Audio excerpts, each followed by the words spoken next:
കല്ലെറിഞ്ഞവരെ കൊണ്ട് മാറ്റി പറയിപ്പിക്കുന്നതും ചെറിയ കാര്യമല്ല കേട്ടോ. എടാ കല്ലെറിയട്ടെ, ആ കല്ലെറിയുമ്പോൾ നമുക്കൊരു ഷീൽഡ് ഉണ്ടെങ്കിൽ അതൊന്നും എന്നെ ഏൽക്കുന്നില്ല എന്നുണ്ടെങ്കിൽ ഒരു പ്രശ്നവുമില്ല. ഞാൻ ആഗ്രഹിച്ചിരുന്ന ആ ഒരു ജീവിതം കാണുമ്പോഴത്തേക്ക് ഒബ്വിയസ്ലി ഞാൻ ഭയങ്കരമായിട്ട് മോട്ടിവേറ്റഡ് ആയിട്ട് ഞാൻ കാണാം, എൻ്റെ കൺമുന്നിൽ വീഡിയോസ് കാണുക. അപ്പം ലൈക്ക് ഞാൻ എൻ്റെ തകർച്ചയിലും എൻ്റെ സക്സസ് അല്ലെങ്കിൽ ഞാൻ ആഗ്രഹിച്ച ജീവിതം കണ്ട് ആനന്ദ കണ്ണീരാണ് എനിക്ക് വന്നിട്ടുള്ളത്. മനസ്സിലായില്ലേ? അല്ലാതെ ഈ ഡീഗ്രേഡിങ് വന്നപ്പോൾ കരഞ്ഞിട്ടില്ല? ഇല്ല ഇല്ല, ഒരിക്കലും ഇല്ല. എടാ ഞാൻ പറഞ്ഞില്ല, എൻ്റെ ലക്ഷ്യങ്ങൾ വലുതാ. ഞാൻ ഇതൊന്നും അല്ല എൻ്റെ ലക്ഷ്യം. എൻ്റെ ലക്ഷ്യങ്ങൾ, എൻ്റെ ഡ്രീം എന്ന് പറയുന്ന ഡ്രീമിലേക്കുള്ള ഫസ്റ്റ് പടിയെ ഞാൻ എടുത്തു വെച്ചിട്ടുള്ളൂ. ഇവരൊന്നും ഒരു ശത്രുക്കളെ അല്ല. ഞാൻ ഇനി ഫേസ് ചെയ്യാൻ പോണ ശത്രുക്കളാണ് യഥാർത്ഥ ശത്രുക്കൾ. മനസ്സിലായില്ലേ? അവരെയൊക്കെ വെച്ച് കമ്പയർ ചെയ്യുമ്പോൾ ഇവരൊന്നും ഒന്നുമല്ല. എന്താണ് കുറച്ച് ചീട് പിള്ളേർ കിടന്ന് എന്തൊക്കെയാണ് ചെയ്യുന്നത്.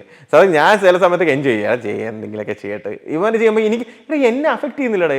ഇവർ വന്ന് 4 പറഞ്ഞു കഴിഞ്ഞാൽ എനിക്ക് എന്താണോ ഉണ്ടാവുന്നത്? ഞാൻ പറയട്ടെ, ഇവർ ആ സമയത്ത് ആ വോയിസ് ക്ലിപ്പോ കാര്യങ്ങൾ എടുത്ത് വിടണമെന്ന് പറയുമ്പോൾ ഞാൻ ഇത് പൊട്ടിക്കടമെന്ന് പറഞ്ഞു.